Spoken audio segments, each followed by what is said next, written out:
I'm trying to report a missing person from my daughter. She hasn't shown up from work. I'm just finding out about this. Everybody's freaking out.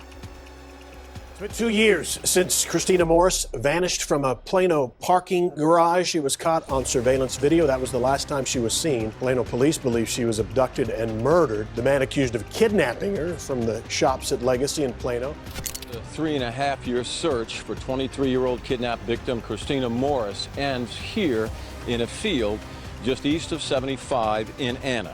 Sources confirmed to Fox 4 News that the remains found here yesterday are those of 23-year-old Christina Morris.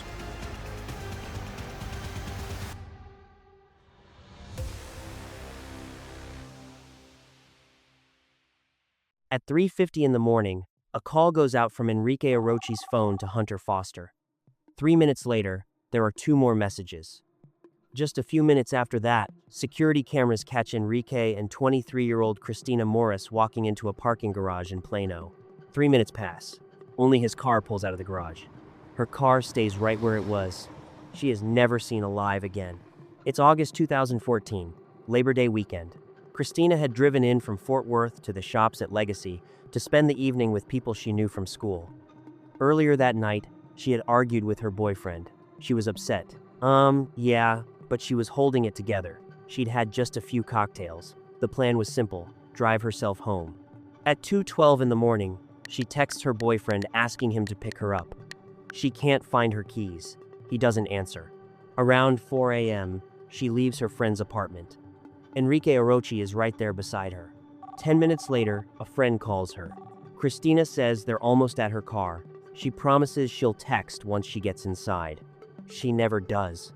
The cameras show her walking next to Enrique, voluntarily. No signs of force. Then they move out of view. After that, the only thing captured on video is his car exiting the parking garage. Both of their phones keep connecting to the same cell towers for more than an hour after that. At 4:56 in the morning, her phone signal disappears forever. His phone keeps moving, heading back home. Christina misses work. She doesn't answer calls. Her car is found locked. Her phone and purse are gone. There are no signs of a struggle nearby. Nothing that immediately screams violence. And that's what makes it even more chilling. Enrique tells investigators he doesn't remember anything. He says he drank about 10 shots, 5 or 6 beers, took Adderall, and smoked marijuana. At first, he claims they separated long before reaching the parking garage. The surveillance video proves otherwise. So his story starts to shift. Now he suggests that maybe their cars were parked close to each other. Maybe that's why they walked together. But there's something else. On his body, there are scratches, bruises. His knuckles are busted. There's even a mark that looks like a bite. He says it all came from fixing his car. Then he changes that, too, says it was from a fight. And later that same morning, before work, he drives to a car wash. Cameras capture him standing there, just staring at the trunk for a long moment before he starts cleaning it. And not just a quick rinse, he cleans it carefully, thoroughly, like he's trying to make sure nothing is left behind. Later, Christina's DNA is found inside that trunk, in several different spots, in levels that experts say simply can't be explained by accidental transfer, not by coincidence, not by, some random contact. But her body isn't found. He's charged with aggravated kidnapping. He pleads not guilty, says the DNA could have been planted, or that it got there through cross-contamination. That's his explanation. 4 years after she vanished, human remains are discovered in a rural area near Anna, Texas. The remains are identified as Christina Morris. Because of the condition they were found in, the exact cause of death cannot be determined. He is now serving a life sentence. And to this day, he has never explained what happened during those 3 minutes in that parking garage. And to really understand this story, we need to go back to the very beginning. Today we're in North Texas, a place where modern America meets the spirit of the Wild West. People come here to see the skyscrapers of Dallas, to soak in that cowboy atmosphere in Fort Worth, and to step out into the wide, endless Texas plains. Everything here feels big: the highways, the cities, the steak portions, even the sky stretching over the prairie. During the day, You can walk through business districts lined with shiny glass towers. And by night, you're listening to live country music or watching an actual cattle drive through the historic stockyards. It's that kind of place. Bold, open, full of energy. North Texas gives you this feeling of freedom and space, like anything is possible here. Cowboy traditions blend right into the rhythm of a modern metro area. So tell me, what city are you watching from, and what time is it where you are right now? I'm honestly really curious to know where you're tuning in from. Go ahead, drop it in the comments, and while you're doing that, I'll keep going. Here in North Texas lives 23-year-old Christina Morris. Her dad, Mark, says that from the time she was little, she loved being around people. She made friends easily. She was never shy, never the type to hold things in. If someone needed help, she'd be the first to raise her hand. That was just who she was. Her parents divorced when she was still a baby. Christina mostly lived with her dad, her stepmom Anna, and her brothers and sisters.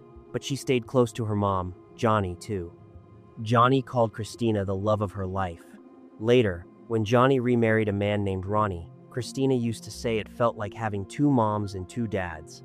Everyone stayed connected. Everyone was close.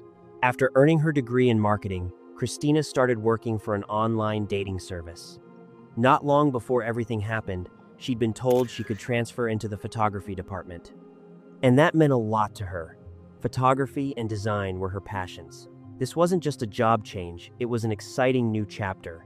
Christina had been in a relationship for about a year with 23-year-old Hunter Foster, but their story actually went way back. They'd known each other since 7th grade. For a while, they'd been long distance.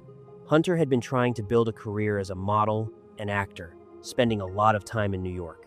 Eventually, he moved back to Texas, and the two of them started living together in an apartment in Fort Worth. Their relationship had ups and downs. Long distance had been hard, and then suddenly going from that to living together full-time, that's a big adjustment, right? At that point, Hunter wasn't working. He partied a lot. Christina, meanwhile, was focused on her career. She carried most of the financial weight, basically supporting both of them. And that kind of pressure adds up. Friday, August 29th, 2014, marked the start of Labor Day weekend. People were ready to hang out, celebrate, throw parties. Christina was no different. That day, she and Hunter had another argument. From her car, she called her friend Taylor to talk through everything: the tension, the doubts, what their future might actually look like. Taylor reassured her. Christina decided she wasn't going to let the fight ruin her night. She wanted to get dressed up, see her friends, and just breathe for a little while. She took a selfie in her car, just a quick snapshot before heading out. Then she drove about 45 minutes from Fort Worth to Plano to meet up with old friends from school for what was basically a small reunion.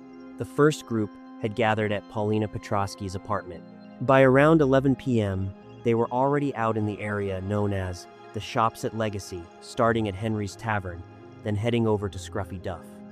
At 11:35, surveillance cameras captured Christina, Paulina, Sabrina Boss, and Enrique Orochi walking down the street together, just 4 friends out for the night. Nothing looked unusual. When last call was announced, the group went back to Paulina's apartment with a few more people from school. Later, partygoers said most everyone was pretty drunk, but Christina had only had a few cocktails. She wanted to make sure she could still drive herself home if she decided to leave. She was also feeling a little down because of the argument with Hunter. Her mood kept shifting. One minute she was fine, the next she was quiet. You could tell something was weighing on her. At 2:12 in the morning, Christina texted Hunter, asking him to come get her because she couldn't find her car keys. But Hunter was out with friends in downtown Dallas that night. He didn't see the message. She got frustrated when she couldn't reach him. Sent a few more texts. Still no response. And at that point, you can almost imagine her looking at her phone like, seriously? For a moment, she considered just staying the night at Paulina's place. That probably would have been easier. But then she found her keys. And once she did, she changed her mind. She wanted to see Hunter face to face, to talk things through, clear the air. Her phone battery was already getting low down to the last bars, so she figured she'd just drive back. She texted him again. I'm sorry, I really am. Why can't you just talk to me? Good night, I hope you're okay. Because I'm not. My phone's about to die. After that, she left Paula's apartment and headed toward her car. It was almost 4 in the morning. The party was over. Everyone was either leaving or crashing for the night. A few hours later, people started waking up, some of them still kind of out of it from the alcohol, and they began texting each other to make sure everyone had made it home safely. Just a quick, "Hey, you good?" kind of thing. But Christina didn't respond to anyone. Her phone went straight to voicemail. At first, it didn't seem like full panic mode. She had a shift at work later that day, so maybe she was just sleeping in. Maybe her phone had died and she was getting ready for work. But her shift started and ended, and Christina never showed up. Then another shift passed. Still nothing. Her friends finally reached out to her mom, Johnny. She hadn't heard from Christina either, and suddenly, there was this sinking feeling. The kind you can't really explain, but you know something isn't right. Johnny tried calling Hunter. No answer. She called her ex-husband, Mark. He picked up, but he didn't know anything either. By 11 p.m. on September 2nd, a missing person report was officially filed. I'm trying to report a missing person from my daughter. She hasn't shown up from work. I'm just finding out about this. Everybody's freaking out. Does she own a vehicle? Yes. A 2001 Toyota Celica. She was last seen in Plano. She lives in Fort Worth. Saturday morning at 3:45 a.m. is the last anybody's heard from her. Detectives went to Paulina's apartment to start piecing things together. She told them exactly where Christina had parked her car that night. When officers arrived at the parking garage, the feeling shifted. Her car was still there, parked on the first level, locked. That's when it got real. Around midnight, Mark and Anna showed up. They opened the car themselves. Inside, Christina's phone was gone. Her purse was gone. No obvious signs of a struggle. No broken windows. No damaged doors. Nothing scattered on the ground nearby. It didn't look like someone attacked her at the car, which means she never made it to it. Something happened before she got there. Paulina told police she had seen Christina leave the apartment with Enrique Orochi. They walked out together. After that, she didn't know anything else. What happened once they stepped away from the building? She couldn't say. "What do you know about Enrique?" That's what the detectives asked her. Her answer was, Almost nothing. Paulina had only met Enrique a few months earlier. The only thing they really had in common was that they went to the same school. They recognized him, sure, but they didn't actually know him. Still, since it was kind of a mini-class reunion, she invited him to come along. Detectives called Enrique. He said he wanted to help however he could, but he claimed his memories of that night were blurry. He said he'd had around 10 shots, 5 or 6 beers, taken Adderall and smoked marijuana, and that was just what he could remember. He told them he'd only exchanged a few words with Christina the entire evening. He also added that when he mixes alcohol, he sometimes experiences blackouts like large chunks of time just disappear. According to him, they did leave the apartment together. But near the edge of the apartment complex, he said, they split up.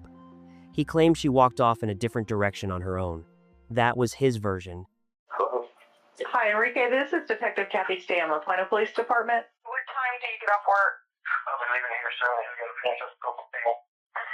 Okay.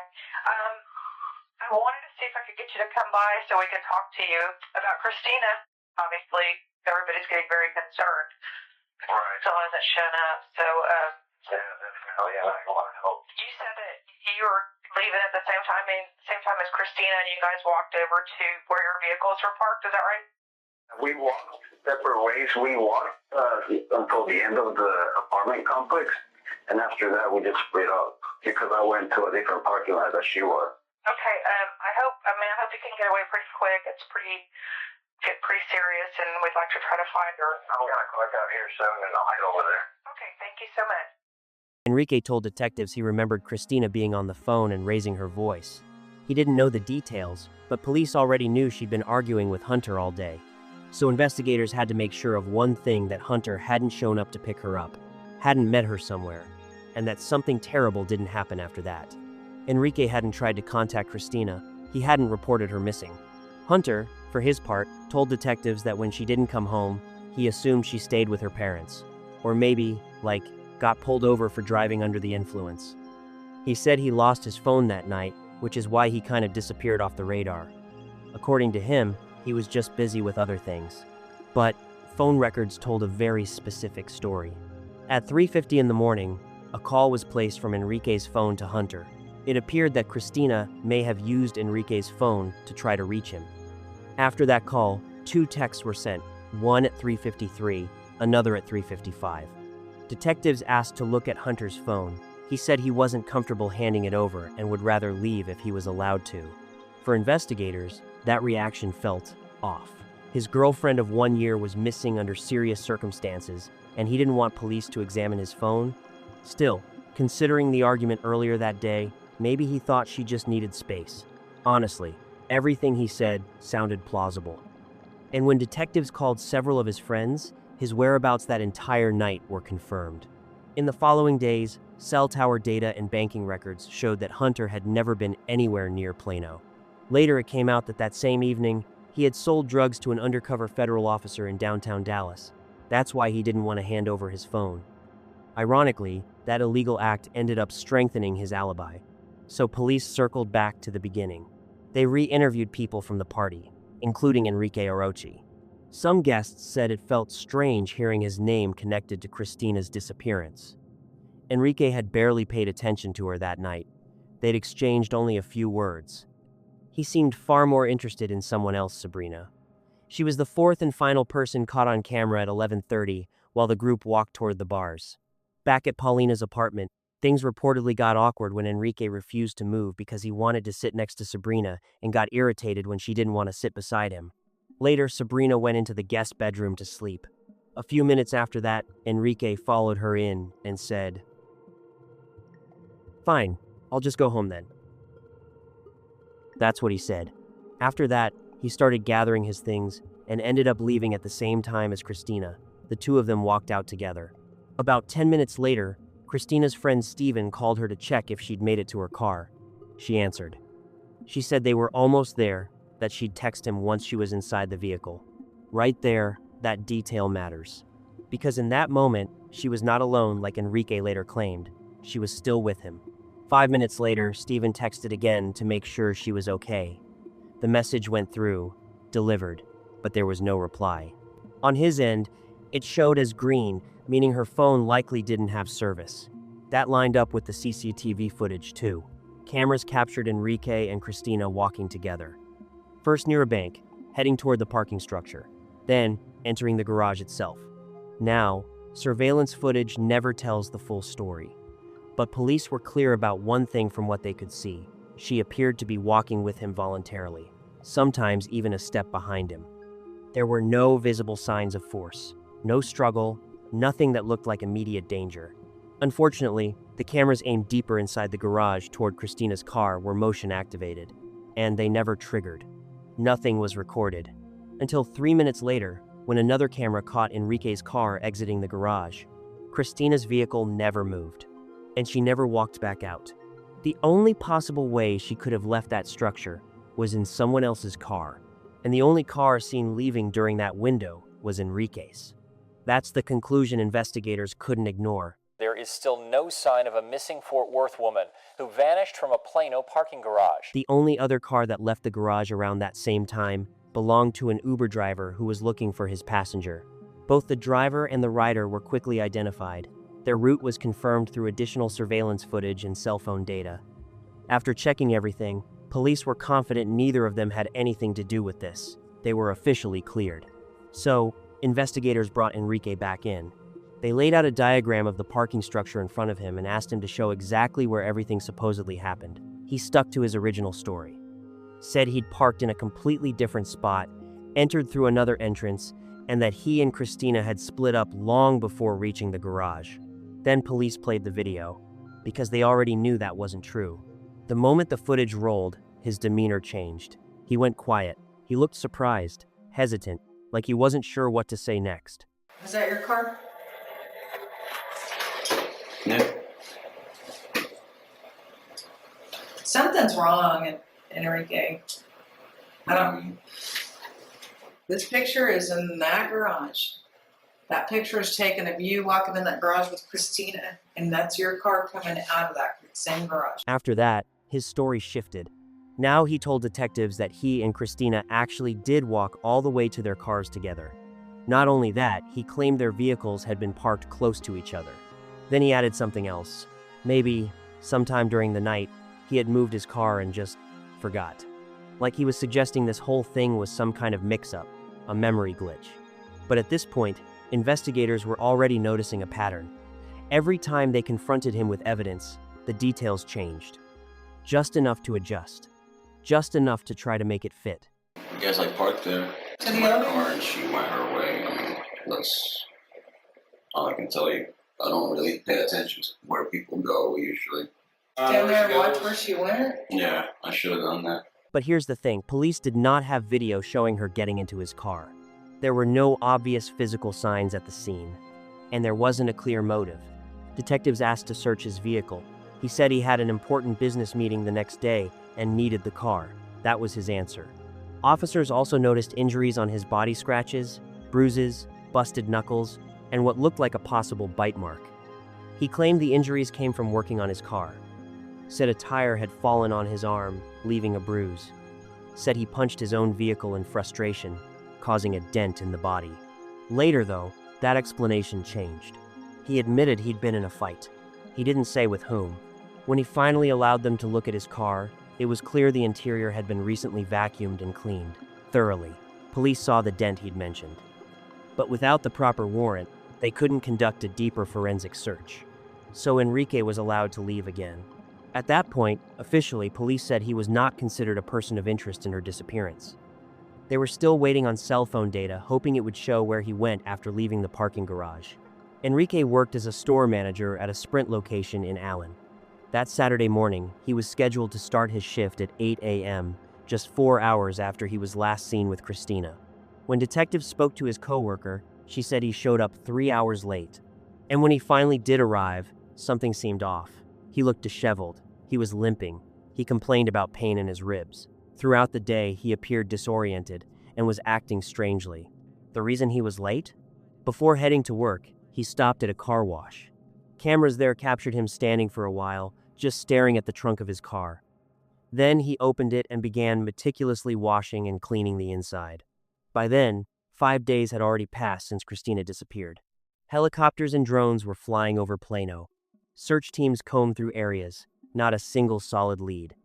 Despite widespread public appeals and flyers handed out by her family to everyone who would take one, no one came forward with useful information. The reward was raised to $25,000. At that point, the last real hope was the phone data specifically, which cell towers Enrique's and Christina's phones had connected to. From the moment they entered the parking garage, both phones were hitting the same towers. At 4:56 in the morning, more than an hour after the CCTV footage inside the garage, both phones were still operating through the same cell towers. Then Christina's phone went dead. Enrique's phone continued transmitting for roughly another 30 minutes, tracking his movement until he arrived home. In total, his drive lasted about 1.5 hours. And yet, despite all of this, Enrique stuck to his version of events. He even decided to speak publicly to the press. Documents are revealing new information about the man who police questioned after the disappearance of a young woman in Plano. Enrique Arochi spoke to Fox 4 about what police call false statements he's made that police say have hurt their investigation and attempts to find Christina Morris. I just want to say that I'm innocent. I didn't do anything to Christina Morris. It wasn't that I falsified anything. It's just I forgot where I parked my car. I'm a really distracted guy. I don't have a sense of direction. I didn't even remember that I let her borrow my phone to call her boyfriend. And the detectives told me that I did, and I showed them. They were like, well, can we see your phone? And I showed them my phone. Investigators noticed what appeared to be fresh damage to the front right fender of his Camaro and bruising to his right forearm and abrasions to his right hand. And one of the rims fell on my arm, and I got really pissed because I got hurt, and I wanted to hurt something, so I hurt my car. I punched it twice. Police say the explanation is inconsistent with the car's damage.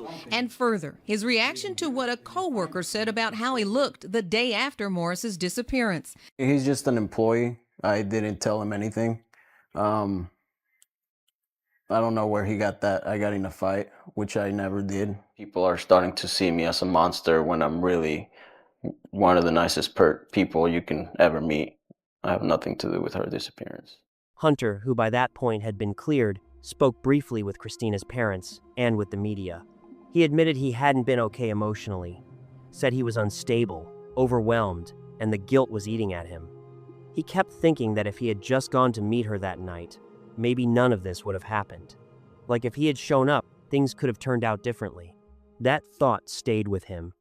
I just want her to come home and be alive and safe.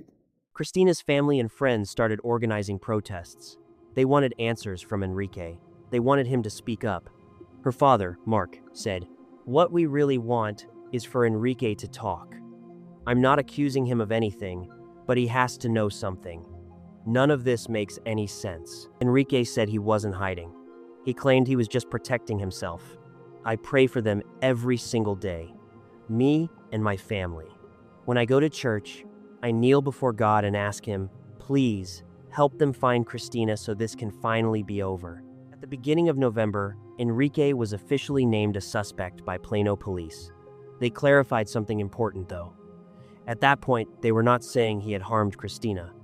What they were accusing him of was interfering with the investigation. That's how it was framed. But now, investigators had a search warrant.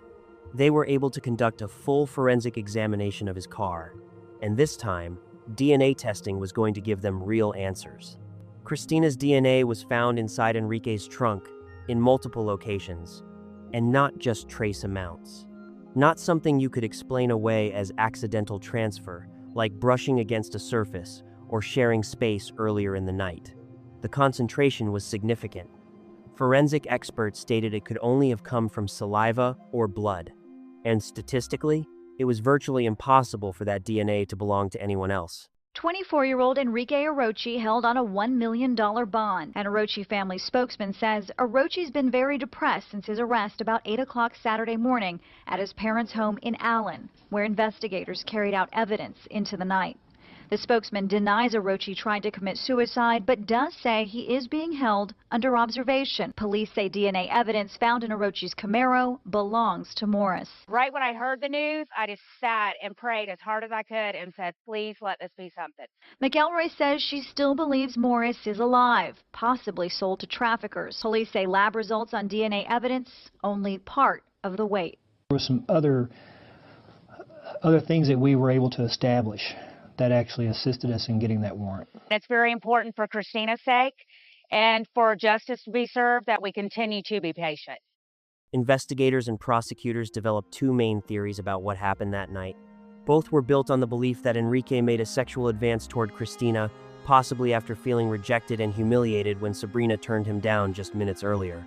The first theory was that Enrique made that move as they approached their cars. Christina refused. In a rage, fueled by alcohol, he struck her, forced her into the trunk, and drove away. The large dent on the side of his car, which he claimed came from punching it, may have actually happened during a violent struggle with Christina.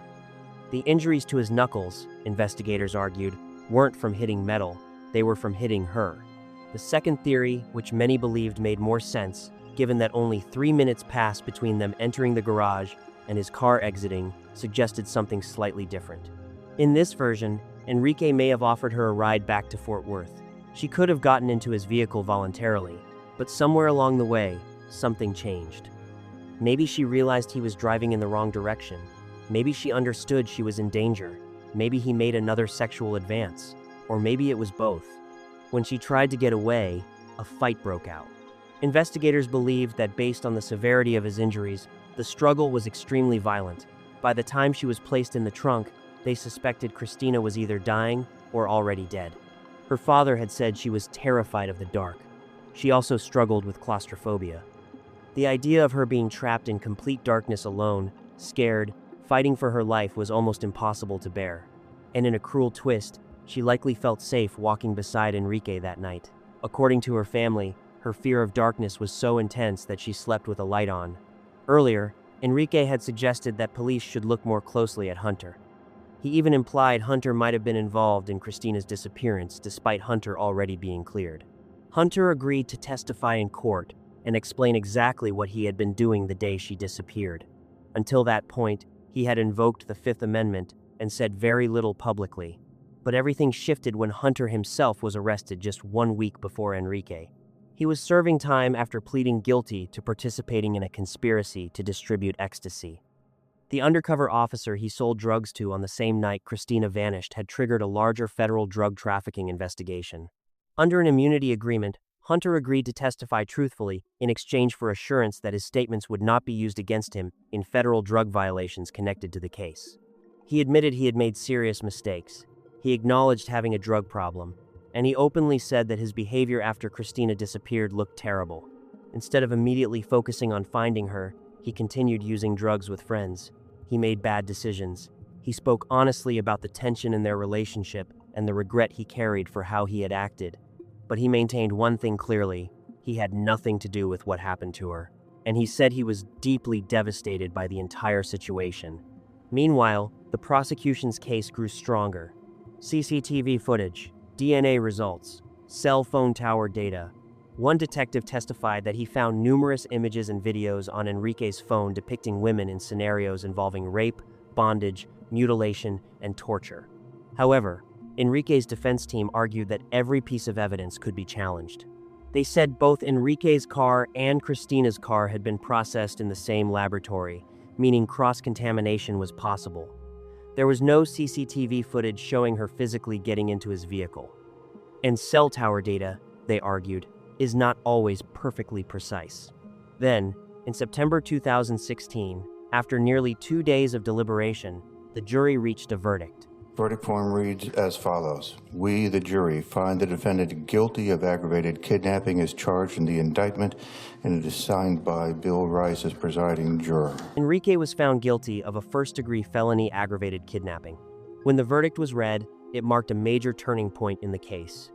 But even with that conviction, one devastating question still lingered in the air. Where was Christina? Life in prison. That is the sentence handed down today by the judge to Enrique Orochi. It took Judge Mark Rush only a matter of minutes to hand down the maximum, and that being a life sentence. Now, in all, five members of Christina's family spoke directly to 26-year-old Enrique Orochi as part of the victim's impact statements. Now, Orochi appeared dismissive, looking away and rocking back and forth in his chair.